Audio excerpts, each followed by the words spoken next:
Another team with a 5.5 over-under is UCF. You've been mentioning UCF and that defense for a bit here now in this episode. They were 5-7 a year ago. It was year one in the second Scott Frost era.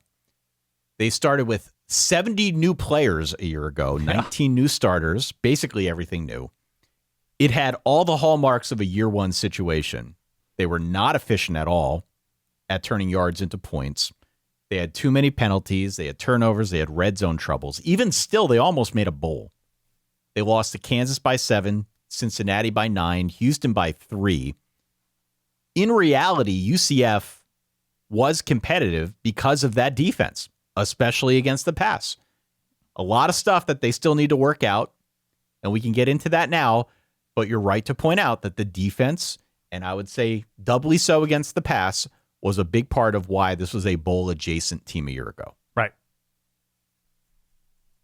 What is your optimism level for UCF now turning a corner and maybe getting to a bowl or aspiring for even more?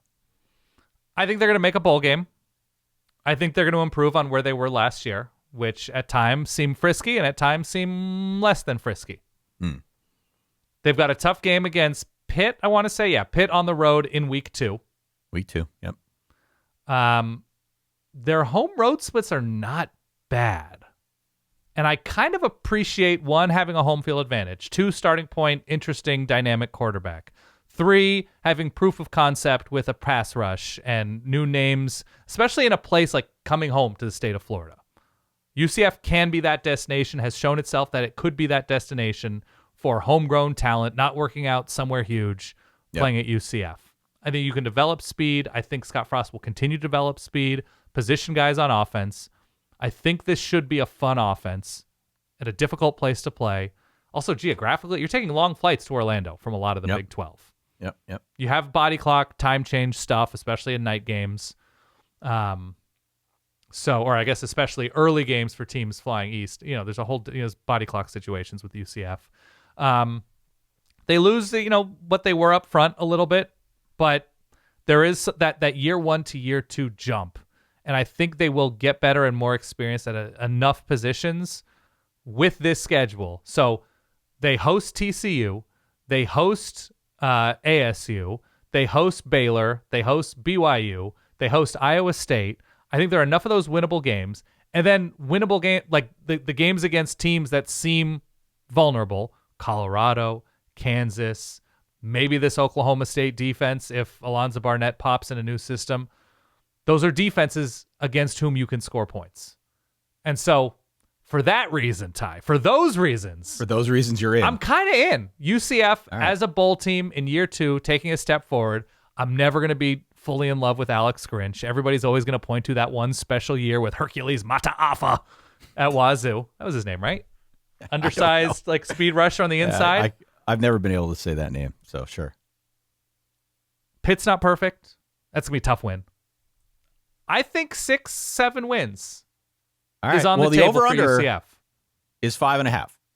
I think the floor is rising in the Big 12. That there aren't teams, maybe we don't love the upside of teams like Iowa State and Colorado, but there's no Gundy lately in this conference.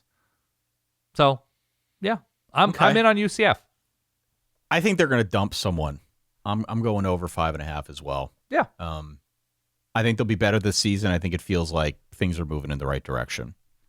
Now, bear in mind, a good chunk of the pass defense is back. Yes. But my concern, and I think you alluded to this, is whether or not there's going to be a pass rush at all this season.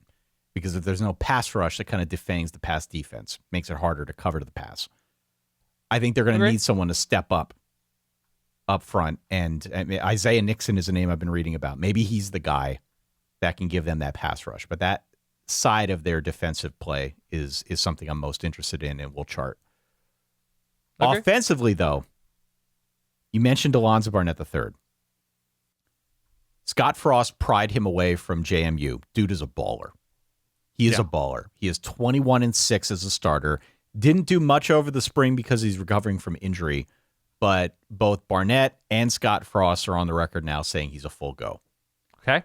I think he is a really good fit for what this offense wants to do.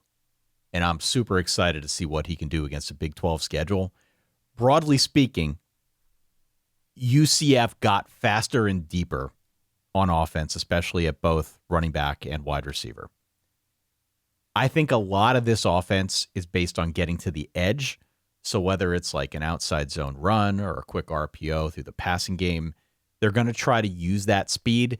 Alonza Barnett can be really good in a system like that. He himself is pretty quick when they choose to put him on the move. Right. So they just have a lot of options. I'm not saying it's going to be full oop-de-oop, but I think there's going to be a lot of creativity in what you see out there on Saturday afternoons, and I'm excited about that. TBD on the line. Like, the good news is that it's no longer a question of, hey, who are our 5 starters? It's more a question of, who are the number 4 and 5 starters along that line. There's a lot less upheaval than there was a year ago. And so that, to the earlier point, is, I think, also a sign that things are moving in a positive direction here. But I like the ingredients. I like what they've got. Whether or not they can assemble it into a beautiful souffle, I don't know where that came from. I like that. I don't know if you assemble souffles or you just bake them, but yeah. You got to assemble something. That's true. What this ends up being after a nice stint in the oven, I guess, remains to be seen. But I think there is talent on hand, and I tend to agree with you. I'm going over. I like where UCF is at, and definitely feels like there is positive momentum here, which is good for Scott Frost. Okay, fair enough.